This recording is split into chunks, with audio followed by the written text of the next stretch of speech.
Boa noite. Esta é uma apresentação do TCC 3 da graduação de Engenharia da Produção da Unifaciar. Meu nome é Alexandre Macarini e o projeto do TCC é este: controle de qualidade total e o uso das 7 ferramentas da qualidade para desenvolver melhorias em processos. Aqui está o sumário desta apresentação, deste trabalho. Esse artigo foi escrito por mim, baseado em várias referências, que está no final da apresentação. Aqui temos a introdução, fundamentação teórica, metodologia, resultados e referências. A introdução. Contextualização. A qualidade está diretamente ligada à percepção que o cliente possui sobre um produto ou serviço. Esta percepção existe através de duas vertentes: conscientização da aplicabilidade do produto ou serviço, exemplo, ferramentas elétricas, e também a melhoria dos processos para mitigar problemas e evitar que eles cheguem até o cliente. Nesse caso, aqui está sendo explicado, nesta introdução, a questão da percepção do cliente relacionado a um certo produto ou serviço. Muitos clientes compram esse produto ou serviço e por vários motivos acabam se decepcionando. Aqui estão listadas duas condições, onde mostram a percepção do cliente. Uma delas é a questão da conscientização da aplicabilidade, ou seja, existe uma falha às vezes no próprio fabricante, onde ele não conscientiza ou não divulga a aplicação do seu produto. Por exemplo, se a gente comparar algumas marcas, que são mais hobby, contra algumas marcas que são mais para a indústria ou profissionalizante, não possuem a mesma performance, mas o projeto para cada uma delas foi desenvolvido para cada segmento. Por exemplo, existem empresas que produzem ferramentas elétricas para hobby e esse mesmo fornecedor fabrica ferramentas para o segmento profissional, e esse mesmo fornecedor pode também fornecer ferramentas para indústria. Qual a diferença das três? Hobby é o profissional do final de semana, indústria é que vai usar todo o tempo, 24 horas. Então, se o cliente compra uma ferramenta no estilo hobby e tenta utilizar o dia inteiro em sua indústria, por exemplo, vai ter uma performance ínfima, péssima, porque não foi preparado para aquilo. Então, existe essa falha que precisa ser mitigada para que o cliente não fique decepcionado, para que ele possa comprar sabendo sabendo o destino de cada tipo de produto. E outra questão seria a melhoria dos processos para mitigar problemas. Aqui são realmente problemas e falhas das indústrias. Por exemplo, eu posso ter comprado esse notebook e está todo empolgado querendo utilizar para o trabalho, para a faculdade, e quando chega em casa eu abro, tento utilizar, ele não funciona, ou alguma função dele que foi vendido para mim não funciona por falha no processo, e isso gera essa insatisfação do cliente. Aqui temos a pergunta problema: será que o controle dos processos de uma organização realmente apoia uma empresa para que ele volte a ser competitiva no mercado? Será que existe essa possibilidade? Objetivo geral: para alcançar um bom nível de satisfação do cliente, será estudado o conceito de qualidade total com as 7 ferramentas da qualidade. Existem N ferramentas da qualidade. Existem as 8 disciplinas, existe o MASP 8D, no caso. Existem também o Black Belt, existe o próprio Kaizen. Existem muitas ferramentas que trabalham a questão da melhoria contínua. Aqui estaremos focando nas 7 ferramentas da qualidade que será mostrada mais no decorrer da apresentação. Aqui temos o objetivo específico, conhecer a qualidade total. O que é a qualidade total? Quando falamos de qualidade, a nossa mente já subentende que é o setor da qualidade. A gente vai falar sobre o setor da qualidade, mas não.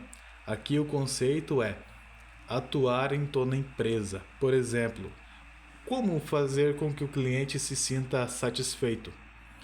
O produto que ele comprou não pode dar defeito, aí no caso é a qualidade. O produto não pode chegar atrasado, no caso é logística. E o produto também não pode ser tão caro assim.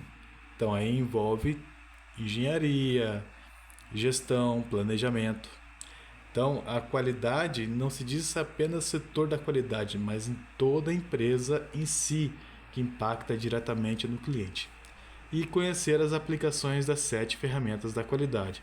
Quem são as 7 ferramentas da qualidade e como ela pode nos ajudar frente ao cliente. Justificativa. A sobrevivência em um mercado de trabalho tão competitivo é um desafio. Eu sempre gosto de falar que eu trabalho com bastante clientes, que o bolo, o mercado, a demanda é um só. E cada vez mais a fatia do bolo está sendo fatiada para mais e mais fornecedores. Aqueles mais capacitados, aqueles que têm a maior confiança de seus clientes, com certeza ficarão com um pedaço maior do bolo. Para tanto, deve-se perceber todas as falhas dos processos a fim de que o cliente não seja prejudicado, mas pelo contrário, a intenção é suprir todas as expectativas do cliente. Muitos podem achar isso é muito preciosismo, isso não é tão importante.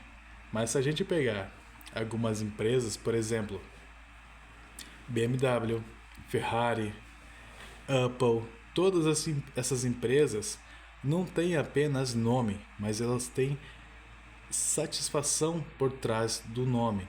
Ela tem desejo por trás do nome, porque são produtos que não falham, apesar do seu custo elevadíssimo.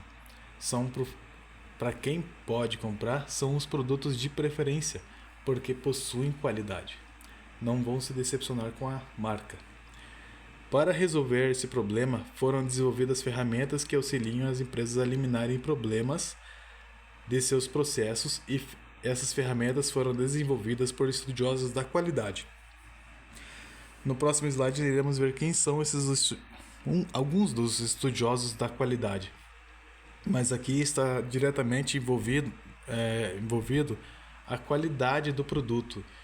Quantas vezes a gente já não ouviu, até mesmo na televisão, aquela chamada, de saque, de atendimento ao consumidor? Olha, o seu veículo, por exemplo, carros, do modelo do ano tal, modelo tal, está com problema na sua direção, por exemplo. Por favor, comparecer à concessionária. Isso demonstra o quê? Problemas de fabricação. E isso poderia ser resolvido com estudos mais aprofundados, testes mais aprofundados dos produtos antes de lançá-los ao mercado. Fundamentação teórica. Aqui está um dos gurus da qualidade.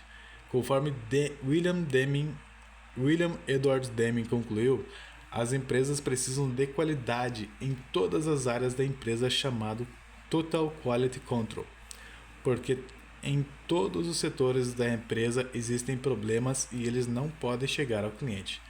Como eu comentei, controle da qualidade total, todos os setores da empresa.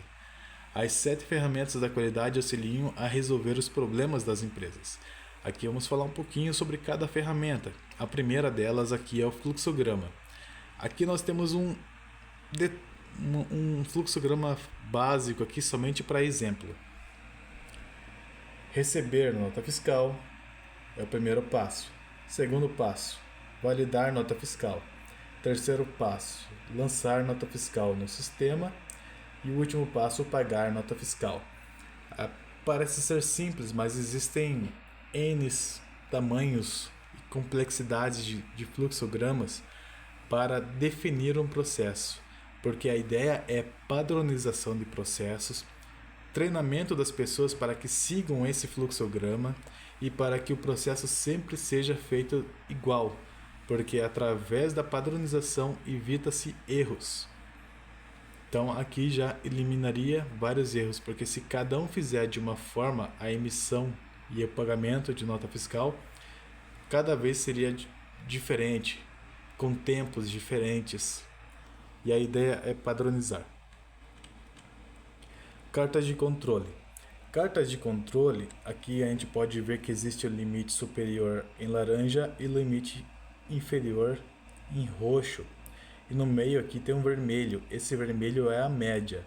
E o azul são os resultados.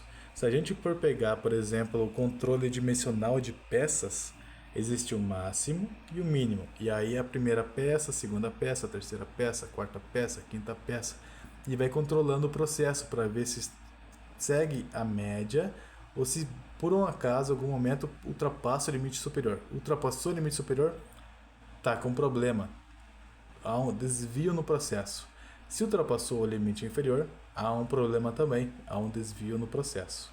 E aí o produto está reprovado e precisa corrigir esse processo. Diagrama de Ishikawa.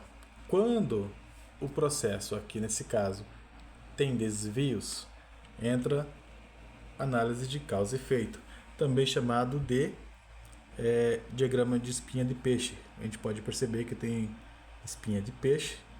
Aqui nós temos o efeito, tem um pontilhado aqui, né? Está apontando para o efeito. Qual é o problema? O dimensional ficou fora do especificado em projeto pela engenharia. Aí então esse aqui é o nosso efeito, ou seja, a declaração do problema. E aqui a gente vai definindo algumas causas. Na mão de obra, o operador programou de forma incorreta. A gente poderia definir aqui máquina. A máquina apresentou algum defeito por queda de luz. Aqui a gente poderia colocar meio ambiente. Se for, por exemplo, peças plásticas, há muita variação dimensional em peças plásticas, porque depende da temperatura. Hoje pode estar 0 graus, como em Curitiba, né? Amanhã pode estar 30 graus, isso interfere diretamente. E esses são alguns dos exemplos que podem se aplicar, né? Então é levantado todas as causas de o porquê aconteceu esse efeito. Aqui tem uma lista de verificação, onde é apenas apontado, né?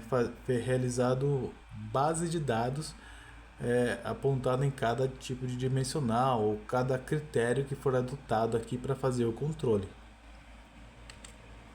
E baseado naquela base de dados, a gente tem um histograma. E aí nesse histograma é realizado a primeira medição da primeira cota, quantos defeitos apareceram. A segunda cota, quantos defeitos apareceram. Até encontrar qual é o maior defeito. Opa, esse cara aqui teve o maior defeito. Então é aqui que eu tenho que trabalhar primeiro. E aí eu vou descendo a escadinha, eliminando problema por problema. Esse cara aqui também é um diagrama de dispersão. Assim como existe o controle do gráfico de controle, existe também a dispersão, onde através de pontos eu consigo acompanhar como está o andamento do meu processo. Aqui nesse caso, vou fazendo pontos e estou vendo que o meu processo está subindo. E eu vejo se eu preciso corrigir ou não. Negativo, aqui está é uma tendência positiva, né? E é uma tendência negativa.